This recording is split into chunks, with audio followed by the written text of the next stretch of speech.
예, 재밌습니다. 꼭 옛날 얘기 듣는 그런 느낌이 다행이에요. 새로운 그러면 걸 알게 되었습니다. 괜히 또 저 혼자 떠든 거 아닌가 그랬어요. 근데 그리고 제가 요 책에서 제가 베스트를 뽑았어요, 베스트. 그래 갖고 다 읽으면은 힘드니까 제가 이렇게 약간 힘들고 그럴 때는 요걸 읽으려고 제가 또 다 이렇게 메모를 해 놓은 게 있어요. 그중에서도 지금 스토리 중에서도 정말 마음에 와 닿는 대사 있어요. 그러니까 명대사, 묘선이의 명대사죠. 한번 읽어 볼게요, 몇 가지만. 비단 옷을 입었다고 하여 어찌 부귀하다고 하며 왕궁이 부귀하다고 하여 어찌 도가 있다고 하리. 기가 막히잖아요. 왕궁의 부귀영화 부럽지 않사옵니다. 소녀는 불문에 기이하여 도인이 되려 하옵니다. 부처에 누더기를 걸칠지언정 왕궁의 비단오 생각이 없사옵니다. 근데 이 두 언니는 막 사치하고 막 그런 거 엄청 좋아하거든요. 근데 얘는 안 그런 거예요. 묘선이는. 왜? 전생이 원래가 부처의 적이니까 씨앗이니까 부처로 있다가 온 거잖아요. 그래서 우리도 돌을 닦는 게 현생에는 별 볼일 없어 보이지만 다 그 부처의 씨앗이 있기 때문에 우리가 돌을 취급을 하는 거예요. 지금 여기 도 안에 들어와 있는 거고. 그냥 자부심을 가져도 돼요, 우리도.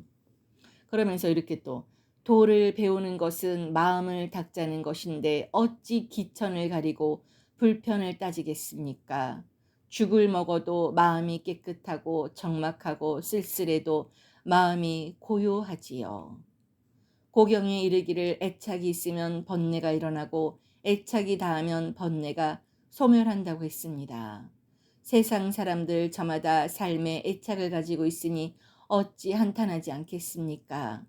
육신은 땅속에 묻히고 혼백은 염라전에 들어가는 것을 이 생의 허무함이란 꽃잎에 이슬이여 물 위에 부평초 풀때의 먼지와 같거늘 어머님께 말씀드리오니 죽는 고통은 피하기 어려운 법이지요.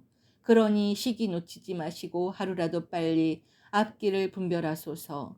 자식이 아무리 효도한다 한들 어찌 무상을 극복할 수 있겠사옵니까?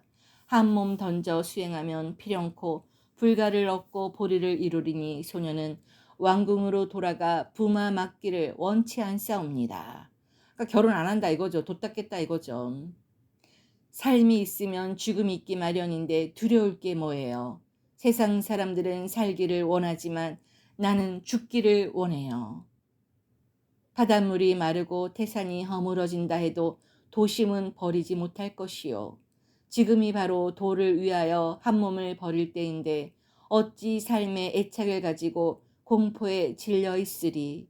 인간은 태어나면 반드시 죽는 법이니 영원히 속세에 머물지 못하리라. 나는 어서 죽어 삼계를 벗어나고 육도 윤회를 벗어나기를 바라고 있어. 그러면서 또 이렇게 또 얘기를 해요. 구슬이라도 입에 머금고 있으면 누가 보물인 줄 알랴.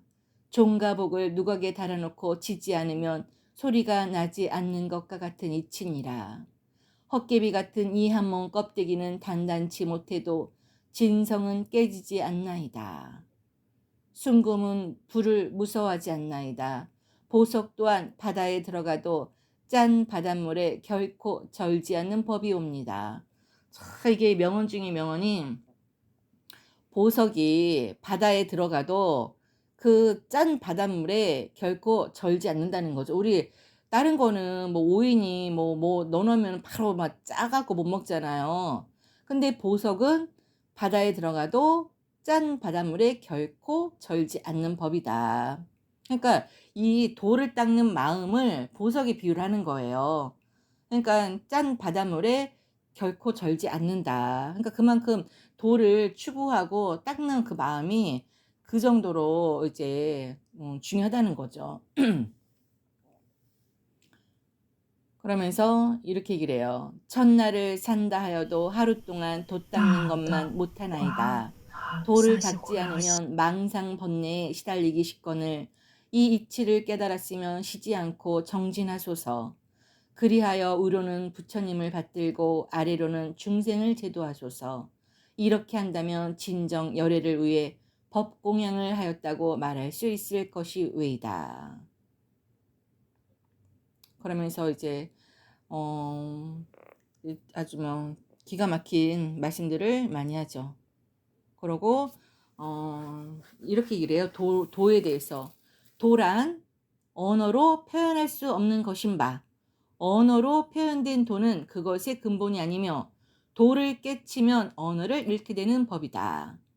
전단향 나무 자르면 조각마다 향내나고 구슬가지 자르면 마디마다 옥이 되듯 내 말은 견성성부라는 이치를 가르친 것이니라. 내 말은 이것뿐으로 달리 할 말이 없노라. 라고 이제 묘선이가 이렇게 얘기하는 거 마지막. 내 말은 이것뿐으로 달리 할 말이 없노라. 그러니까 전단향나무 자르면 조각마다 향내나고 구슬가지 자르면 마디마다 옥이 되듯 내 말은, 그러니까 묘선이의 말은 견성성부라는 이치를 가르친 것이니라. 내 말은 이것뿐으로 달리 할 말이 없노라. 그러니까 묘선이의 도가 얼마나 깊은지, 얼마나 맑고 진짜 향기로운지 우리가 이런 말 몇 마디만 들어도 알 수 있잖아요. 이게 실존 인물이라고 그러거든요. 그러니까는 중국의 그 향산이라는 곳에 내려오는 이야기예요. 그러니까는 부처가 내려와서 그 묘선 공주로 선녀가 태어나서, 그러니까 선녀였던 거지. 그러니까 태어나서 이렇게 해서 불법이 그 묘장왕이 그렇게 했기 때문에 이웃 나라까지 불법이 확 퍼진 거예요.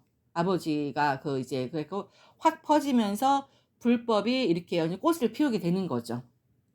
거기에는 묘선이가 그거를 밑작업을 다 한 거죠. 그렇게 해서 우리나라에도 그게 불법이 넘어와서 우리나라에도 이게 지금 불교가 이렇게 왕성해지게 된 거죠. 그러니까는 그 모든 밑바탕에는 누가 있었다? 묘선공주가 있었다. 그분이 바로 묘향보살, 간센보살. 그분이 바로 김수부님이고, 김수부님이 바로 그 지금 해누리님이 그래서 뭐 자기가 그분의 뭐 대변인이 되겠다, 그분을 드러내겠다 막 하고만 지금 이제 했잖아요. 선포를 했잖아요. 그분이 바로 간센보살. 용이 태우고 다니는 용도 간센보살. 근데 왜 용도 간센보살이냐? 앞으로 열리는 세상이 용화 세상이거든요. 용화 세상. 그러니까 용도 간센보살이 여는 세상이에요. 그래서 용화 세상인 거예요. 그래서 그 용을 타고 다니는 그 용도 간센보살이 김영렬 성도님 댁에 상진인 사진 옆에 딱 나란히 이렇게 있는 거예요, 그게. 그러니까는 이치가 하나라도 틀리면은 그게 이치가 아니거든요. 그러니까는 도판에서는 이런 얘기는 아마 듣도 보도 못했을 거예요. 뭐 대순 다니는 사람도, 증산도 다니는 사람도. 그러니까 또 설사 이게 100% 맞다고 해도 뭐 아유 누가 뭐 콧방에나 끼겠냐고요. 색안경 끼고 보면 그것도 자기 복이죠. 자기 업이 가리면은 뭐 못 깨닫는 거니까 어쩔 수 없는 거고 해서 오늘은 제가 이제 그 간센보살의 얘기를 이제 성아님들에게 드렸어요. 그래서 우리도 이렇게 묘성공주처럼 어떤 물질 욕심이나 그런 뭐 이렇게 그런데 집착하기보다는 오로지 효심의 마음으로, 순수한 마음으로 도를 닦는 그런 마음 심자에 유불선 그게 딱 박혀 있다면은 뭐 세상에 뭐가 부러울 것이며 뭐가 두려울 것이며 그죠? 신들도 무서워하겠죠. 그러면은 신장들의 호의를 받게 될 것이고 앞으로 천하사를 하는데 이제 우리가 많은 일을 할 수 있다고 저는 그렇게 믿거든요. 네. 그래서 저는 여기까지 할게요. 네. 대금님.